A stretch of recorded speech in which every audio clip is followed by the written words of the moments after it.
We must defend the truth at all costs, even if we return to being only 12. Saint John Paul II.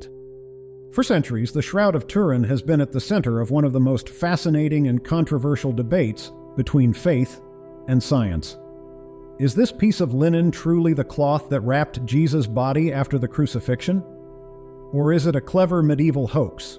Recent scientific discoveries using modern X-ray dating techniques suggest that the shroud could be 2,000 years old, a time frame consistent with Christ's era.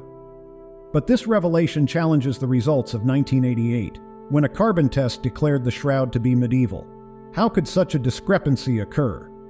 In this video, we dive deep into the history, mysteries, and findings that have surprised even the most skeptical.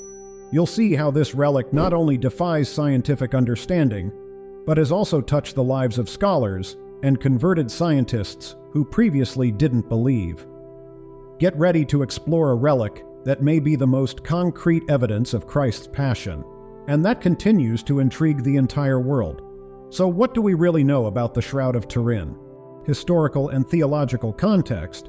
Throughout the Gospels, the burial of Christ is given significant attention, especially in Luke 24:12. There, Peter finds the linen cloths left in the empty tomb, a detail that points to the traditional Jewish practice of wrapping the deceased. This tradition, as revealed, was carried out by Joseph of Arimathea, a secret follower of Jesus, who used linen to embalm the Lord's body. The so-called Shroud of Turin aligns precisely with this biblical description and is considered by many to be the very relic that witnessed the most crucial moment of Christian faith, the resurrection. Interestingly, after the resurrection, this relic disappears from historical records for centuries.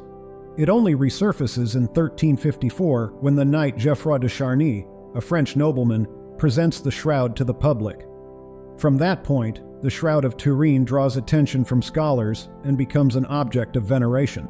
However, before reaching the Cathedral of Turin in 1578, it followed a long and mysterious path, surrounded by legends and speculation.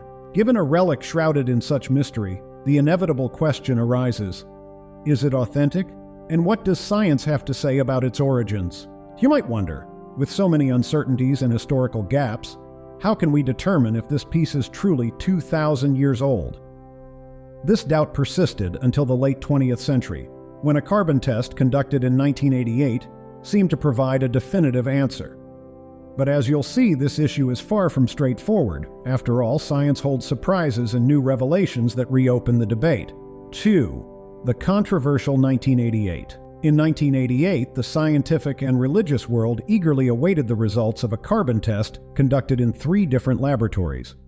The expectation was that this experiment would finally clarify the origin of the Shroud of Turin. When the results were published, the shock was widespread. The analysis dated the cloth between 1260 and 1390 AD, suggesting that the relic was a medieval creation. For many, this seemed to end the debate. If the shroud had been made in the Middle Ages, it would be impossible for it to have covered Christ's body. However, the story didn't end there. Criticisms of the dating process soon emerged. Experts began questioning whether the sample used in the tests was truly representative of the shroud as a whole.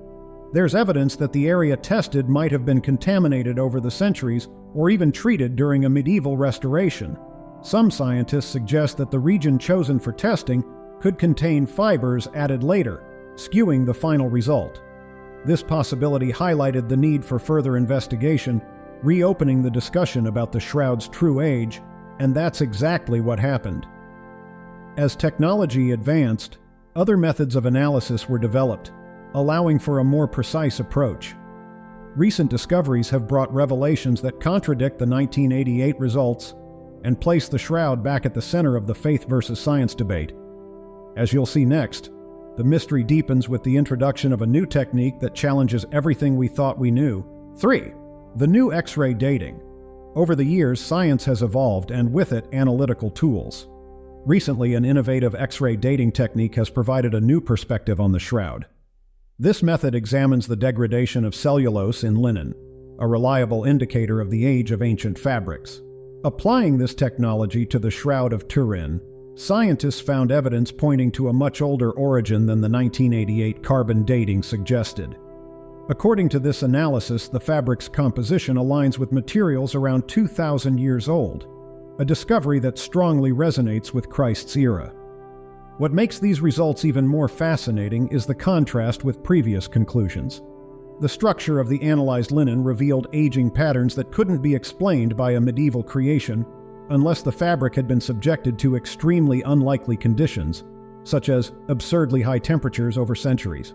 This rekindles the possibility that the Shroud of Turin is indeed a relic from the time of Jesus, reigniting the faith of those who have always believed in its authenticity. But this new dating doesn't solve all the mysteries. If the shroud is truly 2,000 years old, another even more intriguing question arises. How was the image of Jesus formed on the fabric? What can science tell us about such a unique phenomenon that remains unexplained to this day? That's what we'll explore next. 4. The enigma of the image in sacred art. One of the greatest mysteries surrounding the Shroud of Turin is the image it bears. Unlike any painting or drawing, the figure on the cloth wasn't created with pigments, paints, or any known medieval method.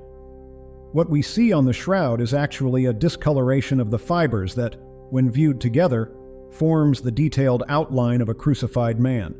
Interestingly, this image works like a photographic negative, with the lighter and darker areas inverted. When revealed in positive, the face that emerges is incredibly clear and striking, raising a crucial question. How could such an advanced technique have been achieved in the Middle Ages? This mystery goes beyond science and enters the realm of sacred art. Many scholars believe the shroud may have profoundly influenced how Christ came to be depicted in art. Byzantine icons, like the famous Pantocrator of Sinai from the 6th century, bear a striking resemblance to the face on the shroud. Before this period, there was no standardized representation of Christ's face.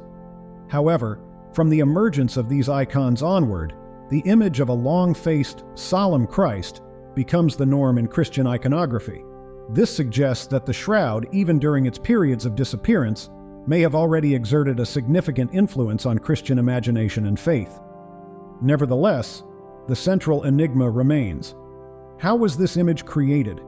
If it's not a painting, photograph, or any known human method, what could explain this phenomenon? Here we enter the intersection of faith and science, a junction so powerful that it has led even skeptical scientists to reevaluate their beliefs and convert after studying the shroud.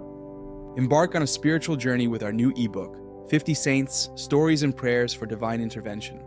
This inspiring collection delves into the lives of 50 revered saints, offering their powerful stories and heartfelt prayers to guide you towards divine intervention. Perfect for personal reflection or group study, this ebook is a must-have for every devout Catholic. Enhance your faith and discover the strength of these saintly figures. Find the download link in the pinned comment below. 5. Scientists converted after studying the shroud. Science and faith don't always go hand in hand, but the Shroud of Turin is one of the rare occasions where these spheres intersect in a profound way. Barry Schwartz, one of the first scientists to analyze the shroud in 1978, began his journey as a staunch skeptic. Of Jewish origin, Schwartz had no reason to believe this relic was authentic. However, after decades of studying data and images, he surrendered to the evidence. He concluded that the shroud is not only authentic, but also bears the image of a crucified man, which, for him, points to Christ. Today, Schwartz is one of the shroud's leading advocates, maintaining a vast repository of information at www.shroud.com. Another striking example is Bill Laudo, a scientist who also began his investigations with doubts. After analyzing the relic, Laudo declared, "It's a photograph of Jesus himself." His conversion was gradual but profound, and today he argues that the shroud is one of the most compelling pieces of evidence for Christ's crucifixion and resurrection. These cases show that even within the rigor of science, there's room for a transformative experience of faith. When we look at the impact of the shroud, we're not just facing a scientific question, but a spiritual reality capable of touching even the most skeptical hearts. But despite these conversions and scientific discoveries, there are mysteries that may never be fully unraveled, and it's precisely this intersection between what science can explain and what remains beyond human understanding that makes the shroud such a fascinating relic, capable of sparking debates and inspiring both reason and faith. The Shroud of Turin challenges us to look beyond what we can see and understand. And you, after learning about all this evidence and mystery, how does it impact your faith? Could this historical relic truly bear witness to Christ's passion and resurrection? If everything we've seen so far is correct, we're looking at proof that unites science and faith in a surprising way. Now the big question is, how does this change the way you view your spirituality and your quest for truth? If you want to keep diving deeper into the mysteries of faith and science, subscribe to the channel and turn on notifications. That way, you won't miss any content that helps you strengthen your spiritual journey. See you in the next video.